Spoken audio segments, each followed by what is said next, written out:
This is my spoiler review of Godzilla vs. Kong. Sorry that it took longer than expected to write, edit, and upload the video as I had a lot of things going on in my real life. If you haven't seen Godzilla vs. Kong yet, I recommend you watch the film first, either on HBO Max or in an IMAX theater. Then you can come back here to discuss spoilers. Alright, let's dive in. As I said before, Godzilla vs. Kong is a very middle in the road for me. In some respects, it lives up to the 60-year-long wait and the hype around it, while at the same time, it stumbles over its own kaiju-sized ambitions. To further expand on why I'm so divided with Godzilla vs. Kong, I'm going to start with the human characters. As I said before, the characters are all fine, but there's literally nothing of substance or interest underneath them. Aside from Gia, whom I'll get to in a little bit, there's no depth, growth, or any reason to invest in the characters, as they exist only to deliver exposition and get us from one set piece to another. The most obvious example is Ren Serizawa, whom if you didn't know his name, he's the son of Ichiro Serizawa from the last few MonsterVerse films, and the one piloting Mechagodzilla, and is completely wasted in this film.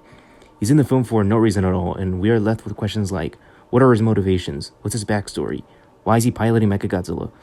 What is his relationship like between his father, and why is he hell-bent on destroying Godzilla and the other titans?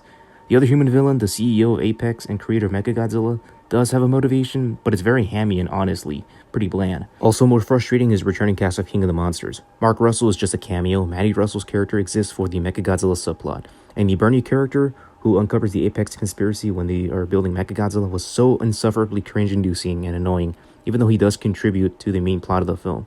A lot of the unfunny Marvel humor is still present in this film, like, did the monkey just talk? Like, come on, that's just cringe-inducing. You can honestly tell that so much of the film was cut and reshot as a direct response to the criticisms of the past films that the human characters took up too much screen time, and it absolutely shows when you watch the film. As I mentioned before, the other MonsterVerse movies also had weak characters, but they at least tried to give us interesting characters, while Godzilla vs. Kong doesn't, and the film suffers for it.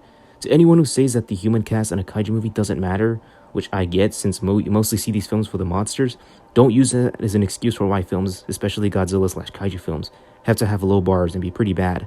The human characters don't need to be Shakespearean levels of complex, but human characters that are well written, captivating, and emotionally resonant can work in a kaiju film. See Gojira 1954, GMK, Mothra vs. Godzilla, Godzilla 2000, and Pacific Rim. The best human character in the film is Gia, the little girl who's the last of the Iwi natives of Skull Island who were killed off from the storms destroying Skull Island. She's unable to speak or hear as she is deaf in the film, and while she doesn't get a lot of development either, she's easily the standout performance and steals the scene. Actress Kaylee Holly absolutely gives her best and charming performance as a little girl who can communicate with Kong through sign language and even telepathy. The scene where Gia goes out into the rainy night to interact with a chained Kong as Monarch is transporting him to the other side of the world and reaches out with her finger to communicate with Kong was honestly the most emotionally gripping scene in the entire film for me, as you could realize that these two characters have lost everything. Their homes, families, suffer physically and psychologically, yet their bond remains strong. Gia is the real human heart of the film, and her connection to Kong is genuinely heartwarming. She serves as an example of how you can write the kaiju and human plot lines together in a coherent and well-constructed way. Speaking of the kaiju, I'm going to talk about the main reason why we're all here to see Godzilla vs. Kong, the titular characters of the film, where the rematch has been long awaited. Godzilla and Kong really are the main characters in the film, and get plenty of screen time, especially Kong. The film begins with Kong doing his daily routine in Skull Island Dome, to where he reigns as the king of Hollow Earth. I'm actually very impressed with how much personality and emotion now Kong possesses, and truly feels like an actual character, which isn't surprising since Kong has always been the more sympathetic character of the two. When he uses the battle axe that he got from his throne in the Hollow Earth, this gave him a fighting chance, no pun intended, to match Godzilla. Speaking of Godzilla, he's a beast to be reckoned with in this film, as he destroys the Apex facilities around the world to try to locate Mechagodzilla. His battle with Kong in the middle of the ocean, where Godzilla is absolutely in his element, and he definitely wins against Kong in the Hong Kong battle, as Kong can't really kill or destroy Godzilla since he's much weaker than him. It is a little disappointing for me that neither one actually got to destroy the other, as I was expecting there to be a clear winner. But in this film, Godzilla and Kong both survive and get heavy injuries. The battles are also extremely well done. The ocean battle where Monarch is transporting Kong and Godzilla attacks was pretty epic and shot clear as day with no cutaways or extreme close-up shots. There's even a shot of Godzilla in the flames where he looks pretty demonic, although the CGI doesn't really look that good. The Hong Kong battle was especially fun to watch, as both titans destroy buildings and really go at it with each other. I really like the scene where Godzilla roars at Kong after pinning him to the ground and Kong roars back at him.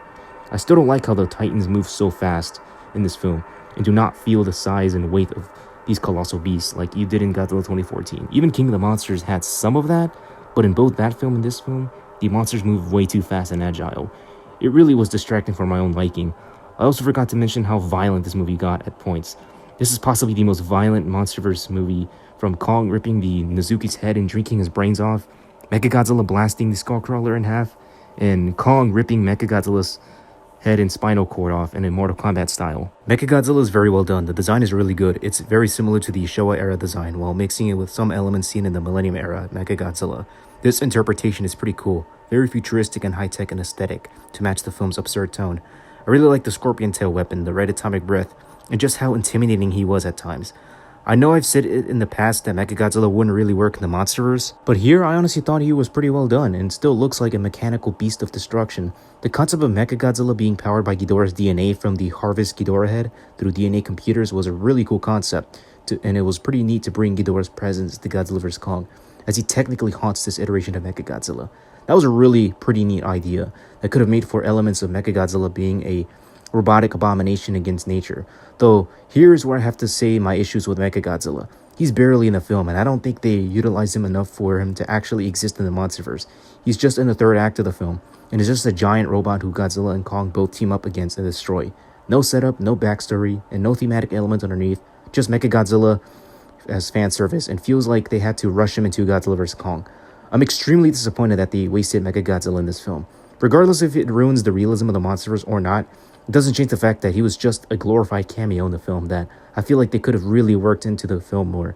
Despite all that, it was still pretty neat to see him show up in the MonsterVerse, completing the roster of the 5 Toho Kaiju appearing in the MonsterVerse. Though this isn't my favorite version of Mechagodzilla. Moving on, I wanted to talk about the other things like the expanded mythos, the Easter eggs, and just how this film relates to the other MonsterVerse movies. I really dug that this film actually went deeper into the mythology of the MonsterVerse. We finally get to see the Hollow Earth. While the last few MonsterVerse movies have hinted at the Hollow Earth and even showed us glimpses of it, we actually see it here in display. It's very Journey to the Center of the Earth-esque, teeming with wildlife, mountains, jungles, other titans, its own sun, and inverted gravity. Kong's home was also explored further. Once we got to the inside of the throne, I appreciate how they treated the Hollow Earth as a character in the film, the same way Skull Island is treated as a character in and of itself. And here's where Kong reigns the king of the Hollow Earth at the end of the film. There's countless Easter eggs, nods, homages sprinkled throughout the film. While I don't think it's on the same level as King of the Monsters, there's still tons of subtle nods and Easter eggs to past films you can find throughout. Also, something I really enjoyed was the visual style of this film. I really enjoyed the color scheme, the cinematography, and just how the film looks. You can't deny how gorgeous the film is. It's much better than the overly dark scheme of Godzilla 2014 or the muddled cookie cream color scheme of Godzilla King of the Monsters. The movie still is heavily flawed. Not just from the human characters being underdeveloped, I think the pacing moves way too fast, that we don't get to fully luxuriate everything we see on screen. So much of the film requires you to turn off your brain, as the film skips all logic, reason, and even the continuity with the other films, just to give us the battle of the century between Godzilla and Kong. You're going to be felt with questions like, how can a few helicopters lift Kong through the air? How is there a sun in the Hollow Earth? Why is the battle axe already there for Kong to use? Who built it? Who used it before? How can Godzilla suddenly atomic breath the ground beneath him, that it fires as far into the Hollow Earth where Kong is? How do they build Mechagodzilla? Comparing the tone of Godzilla vs. Kong to the tone of Godzilla 2014, it's so baffling that both are set in the same universe. While still not realistic by biology or science standards, Godzilla 2014, Kong Skull Island, and even King of the Monsters were somewhat grounded in reality.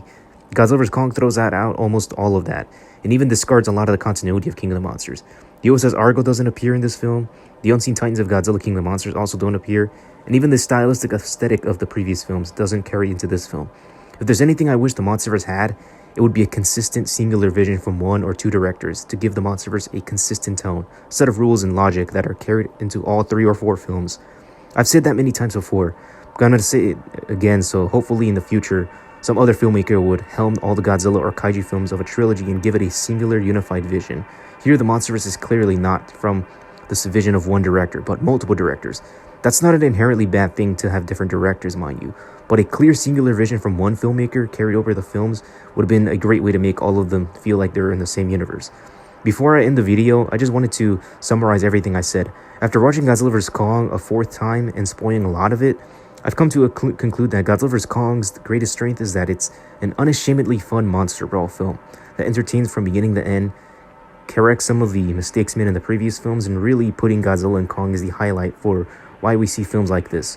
As a kaiju film, as a Godzilla vs. Kong film, it's good, and I definitely recommend it to those who are kaiju fans.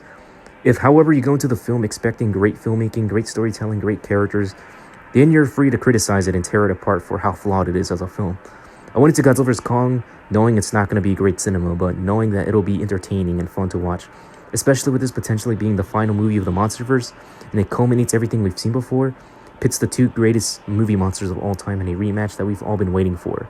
On that level, it succeeds. Godzilla and Kong both survive at the end of the film. After destroying Mechagodzilla, they part ways. Godzilla reigns the surface world, and while Kong is king in the Hollow Earth. While this might be the final film of the Monsterverse, still does end on an open ending that suggests more Monsterverse movies to come. It does seem extremely likely considering how successful the film has been critically and financially, which is actually pretty surprising for me. But at the same time, they could just end the Monsterverse here. Regardless, I'm thankful for this 7-year journey that began in 2014. I'm honestly glad we got to see all the Monsterverse movies, even though none of them have been great films. This was my spoiler review of Godzilla vs. Kong after seeing it 4 times. What do you all think of Godzilla vs. Kong? Do you want the Monsterverse to continue, or are you fine with ending it here? How many Easter eggs did you spot? Let me know in the comment section down below. Don't forget to leave a like, comment, subscribe, and share this video to help my channel grow. Sorry for taking a little too long in posting this video, as I had to rework a lot of it. With that said, long live the kings.